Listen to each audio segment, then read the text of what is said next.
बहुत दिनों से मेरे मन में था। ऑनेस्टली, एकदम ही ऑनेस्टली एक बात बताता हूं मैं आपको, ईमानदारी से बता रहा हूं। ऑफलाइन में जब हम पढ़ाते थे, बोर्ड पे खड़े होकर सामने बच्चे बैठते थे, और आज हम ऑनलाइन में पढ़ा रहे हैं, उसमें क्या डिफरेंस है? कंटेंट हम किस में ज्यादा देते थे, है ना? पहले जब स्टार्टिंग हुई थी कोविड टाइम में ऑनलाइन की, तो ऐसा लगा था कि ऑनलाइन में बच्चों को समझाना मुश्किल है, शायद हम कंटेंट ज़्यादा नहीं पढ़ा पाएंगे जितना हम ऑफलाइन में पढ़ाते हैं। आपको मैं बताता हूँ ऑफलाइन और ऑनलाइन में डिफरेंसेस क्या है। हर चीज़ के अपने फ़ायदे और अपने नुकसान होते हैं।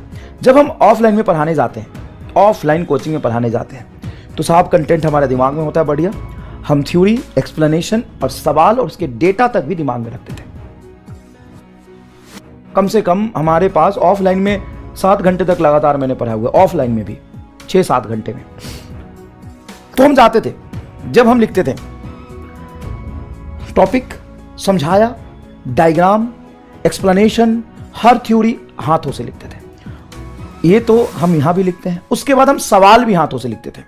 अब हाथ से सवाल लिखा, फिर उसको सॉल्व किया, हर एक स्टेप लिखा, सवाल का हर एक लैंग्वेज, हर एक डेटा लिखा। कोई अगर डायग्राम वाला सवाल है तो उसका डायग्राम बनाया। इन सब चीजों में टाइम कितना लगता है? ज्यादा।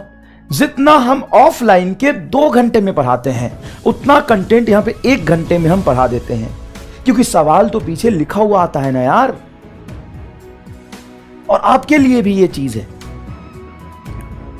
आप नोट्स बनाते हो, भले नोट्स बनाते हो मुझे समझ आता है, लेकिन नोट्स तो आप ऑफलाइन में भी बनाते हैं ना। ऑनलाइन में क्या, ऑफलाइन में क्या होता है, टीचर बोर्ड भर दिया, फिर बच्चा लिख रहा है, फिर टीचर एक बार भरा है, बच्चा लिख रहा है। तो लिखना तो वहां भी पूरा होता था, लिखना भी यहां पूरा होता है। लेकिन ऑनलाइन में नोट्स बनाना इतना मुश्किल क्यों हो गया है? क्योंकि मास्टर साहब 2 और 3 टाइम्स कंटेंट आपको दे रहा है।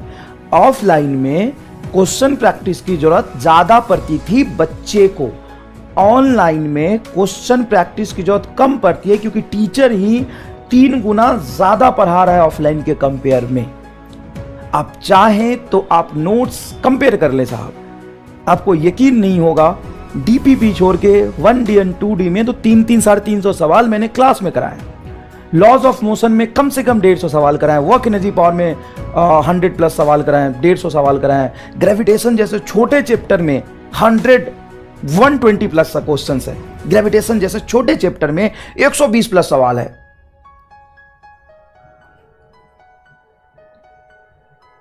वहां का 3 घंटा यहां के 1.5-2 घंटे के बराबर होता है।